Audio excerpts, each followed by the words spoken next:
Saudações a todos, professor Alexandre Paiva. Falaremos agora sobre a continuidade da nossa aula após os cumprimentos iniciais.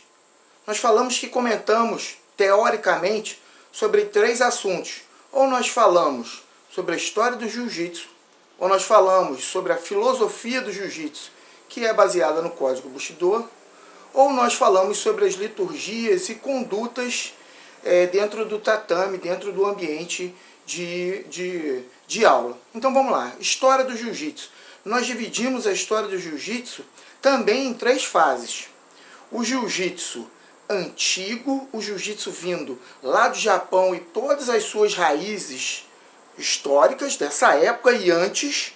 Nós falamos do jiu-jitsu, da transição do Japão para o Brasil e ali trabalhando ele de forma a ele se tornar brasileiro.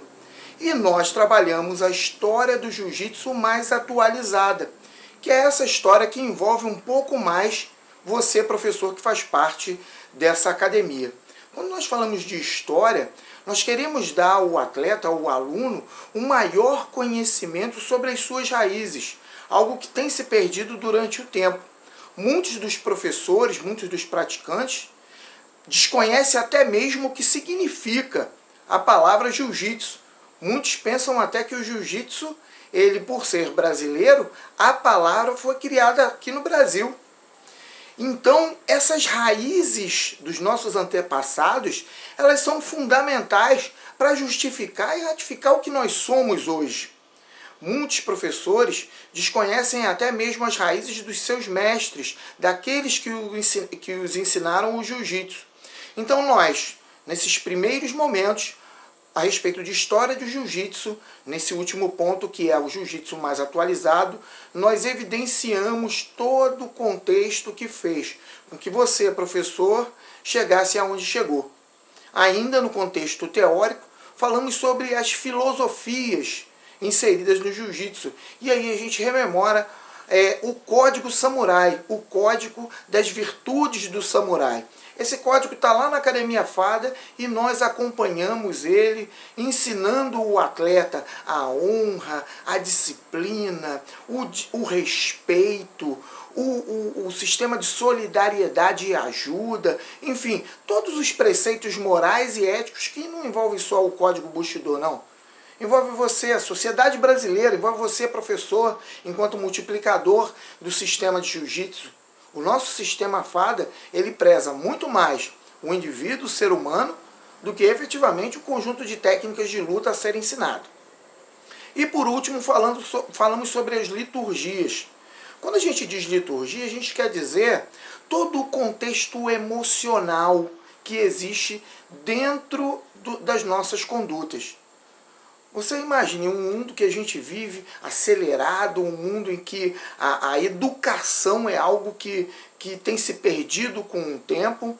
Na academia de jiu-jitsu, nós ajudamos a combater esse tipo de falta de relacionamento com o público na rua. Então, por mais que você chegue cansado, acelerado, ou por mais que você não tenha na sua casa determinado tipo de disciplina, dentro do ambiente de jiu-jitsu existe todo esse contexto que faz com que você zere o seu HD, você zere as suas informações e remeta ali a uma nova fase na tua vida. Então, os cumprimentos, os posicionamentos, todo o ritual que existe para um combate, ao final da sua aula, o volta calma, o relaxamento, o próprio combate no seu início, existe aquela ritualística dos cumprimentos, aquela ritualística do envolvimento de algo muito mais emocional do que exatamente algo prático ali do sistema de combate. Então, tudo isso vai ajudar na formação dos nossos atletas, dos nossos praticantes, dentro da arte marcial jiu-jitsu, utilizado lá na Academia de Bento Ribeiro, na Academia Fada. Nós vamos estar falando mais à frente, em especial para o roxa, para o marrom, inclusive para o faixa preta, todos os elementos, todas as unidades didáticas que envolvem a história do jiu-jitsu, que envolvem a filosofia do jiu-jitsu e que envolvem as liturgias do jiu-jitsu. Nós estamos nesse vídeo simplesmente passando um contexto generalizado sobre a nossa metodologia, sobre o nosso sistema de trabalhos. Então, hoje, mais um vídeo rápido para que você entenda a nossa sequência. Então, vamos retroagir, vamos relembrar rapidamente antes de terminar o vídeo. Quando nós iniciamos a nossa aula, nós iniciamos ela no contexto dos cumprimentos, das saudações, das reverências, e todos eles seguindo aquele sistema que nós falamos. Relembrando rapidamente também, a formatura ela é de caráter militar. Falamos sobre Jigoro Kano, mas lembramos também, Oswaldo Fada foi militar, e o jiu-jitsu que ele aprendeu foi na Marinha do Brasil, no Fuzileiro Naval. E mais à frente vocês vão ver nas histórias do jiu-jitsu, é que o jiu-jitsu chegou ao Brasil através da Marinha. Então, não só os contextos de Jigoro Kano, mas do próprio Oswaldo Fada rememoram e relembram a cultura militar que ele aprendeu lá na Marinha. Após os cumprimentos, a nossa teoria, que vai falar sobre esse assunto que acabei de falar. Ou filosofia, ou história do jiu-jitsu, ou a liturgia. Mais uma vez, muito obrigado, professor Alexandre Paiva, e nos encontramos no próximo vídeo.